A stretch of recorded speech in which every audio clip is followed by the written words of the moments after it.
November 30th, 1921, over 100 years ago. A rural town in Northern California was engaged in the mid-season holiday machinations and celebrations. People baking pies, making presents, and generally enjoying the wintry intermission between Thanksgiving and the upcoming Christmas celebrations. What was a normal foggy winter morning would become a moment that was so horrible that there is no way to recall the moments without actually invoking the carnage that ensued. The moment that a school carriage containing 15 souls would intersect with an oncoming train, killing nearly everyone, many of them instantly. The horrific nature of the scene, a scene that technically reverberates right through the ledger lines of school bus protocol to this day. And today we'll talk about the Proberta bus accident on box number 7.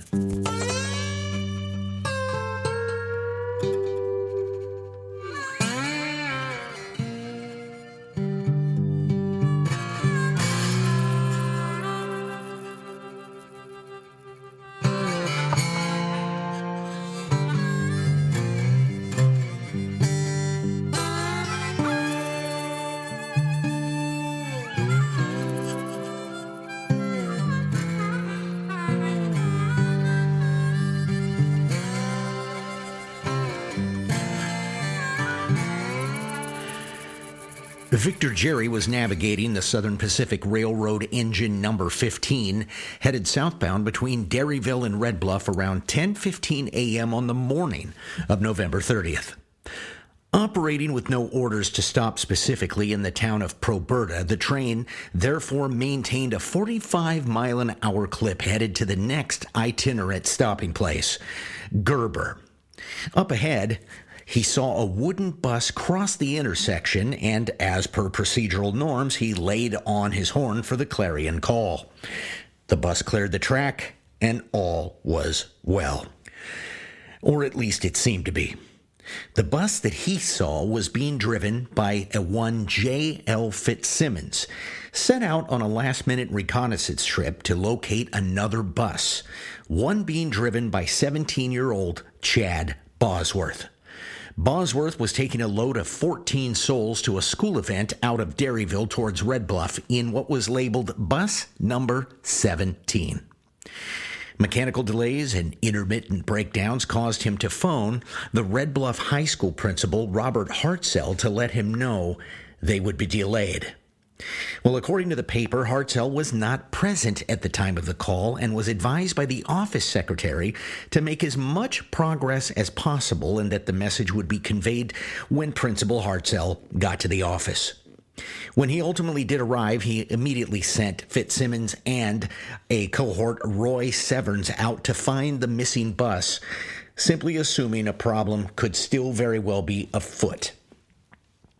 Riding an empty bus, the two recon agents located Bosworth and the students shortly just east of Proberta, and an apparent discussion of the mechanical issues took place.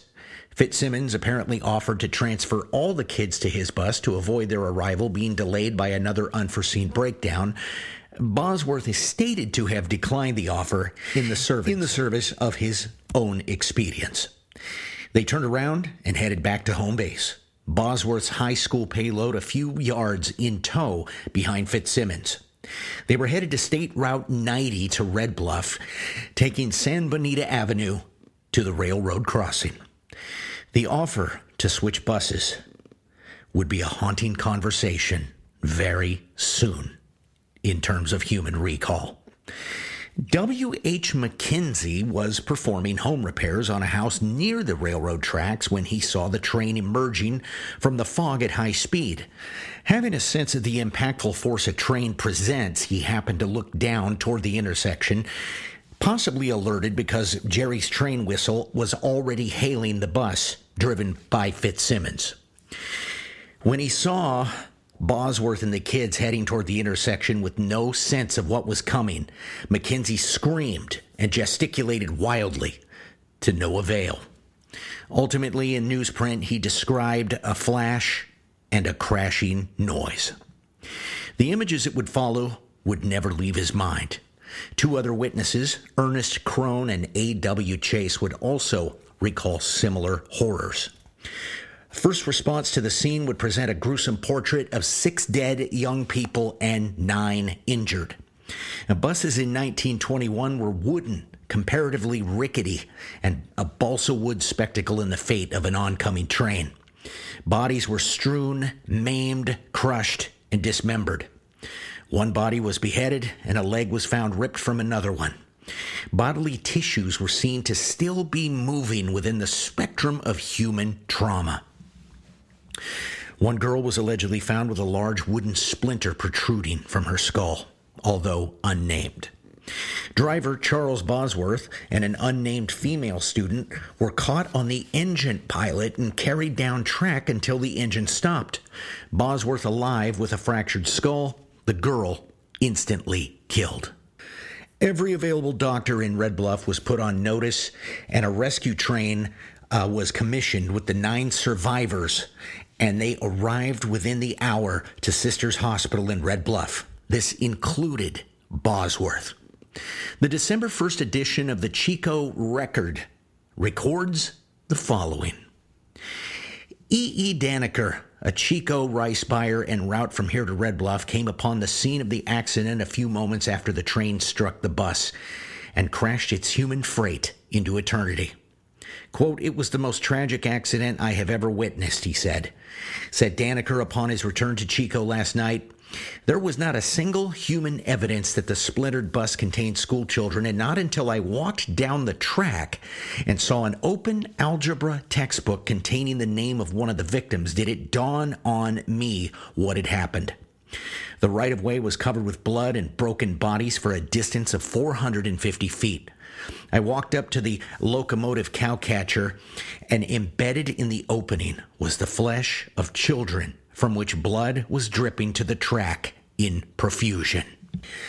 Initial survivors were repeatedly named in the papers, and 4 more of them managed to expire either on the way to the treatment centers or after they just arrived.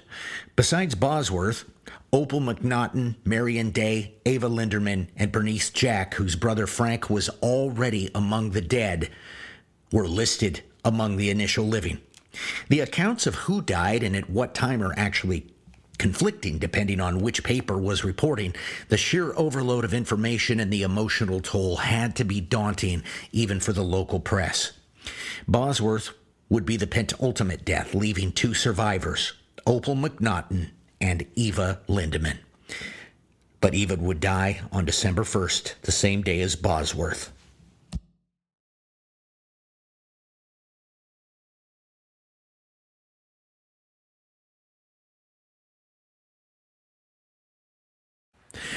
Grief-stricken parents were comforted by the community, and 12 of the 14 victims were buried in proximate graves at Oak Hill Cemetery in Red Bluff on December 3rd. An expedited effort and a large community turnout. The other 2 would be buried in the same cemetery, but in plots owned by family elsewhere on the grounds. An inquest, at least initial one, revealed nothing of criminality, only tragedy. It is stated that train engineer Greer was so apoplectic upon seeing the carnage that he had to be carried elsewhere by someone else. Other accounts list the passenger manifest at as many as 19 students to start, Lester Briggs, his brother, and John Glaspie actually transferring over to Fitzsimmons' bus before heading towards Red Bluff. This action saved their lives. Another student, apocryphally mentioned by the last name of Deschamps, allegedly walked home during the time Bosworth went to call Principal Hartzell, citing an illness of some sort. Of course, one may blanch at the thought of a 17-year-old driving a bus, but again, we are talking about 1921 in an agrarian culture of farmland, irrigations, hardscrabble labor, and where working the land was the rule and not the exception. The average maturity level for youth at that time is indexed to be much higher in responsibilities and burdens than today's comparative. Driving farm equipment was an afterthought, and a motor vehicle such as a bus, or what they called a bus during that time, functionally the same as any other vehicle.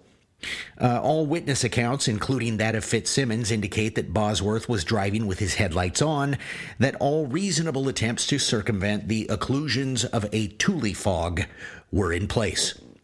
In other words, what happened was none other than a tragedy of the worst kind.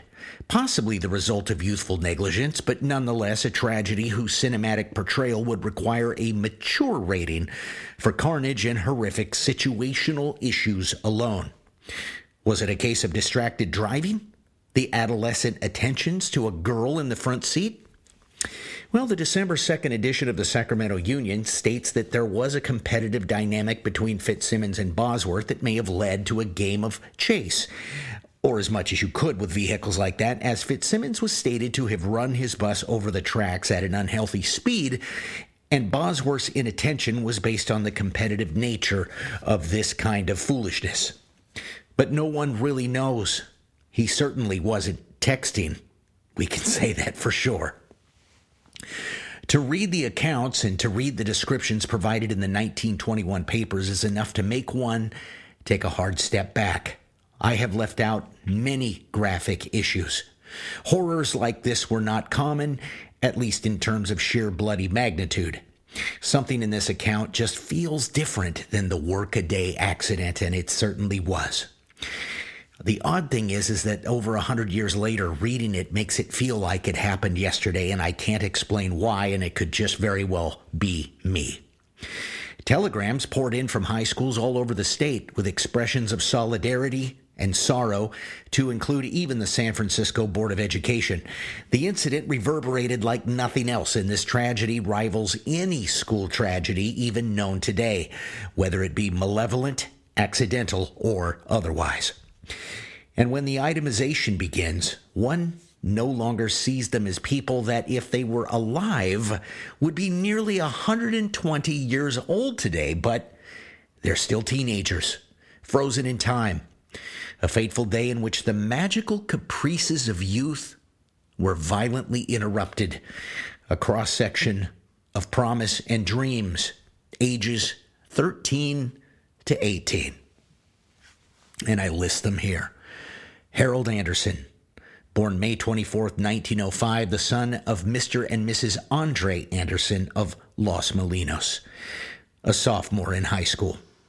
Reva Bobbitt, born June 12, 1906, daughter of Mr. and Mrs. J.P. Bobbitt of Los Molinos, a junior. Chelseus C. Benefield, Jr., born May 15, 1907, the son of Mr. and Mrs. C. Benefield of Los Molinos, a freshman. Charles Bosworth, born May 19, 1904, the son of Mr. and Mrs. C.G. Bosworth of Los Molinos, a junior. Mabel Day, born May 19, 1904, the daughter of Mr. and Mrs. Allen Day of Los Molinos, a sophomore.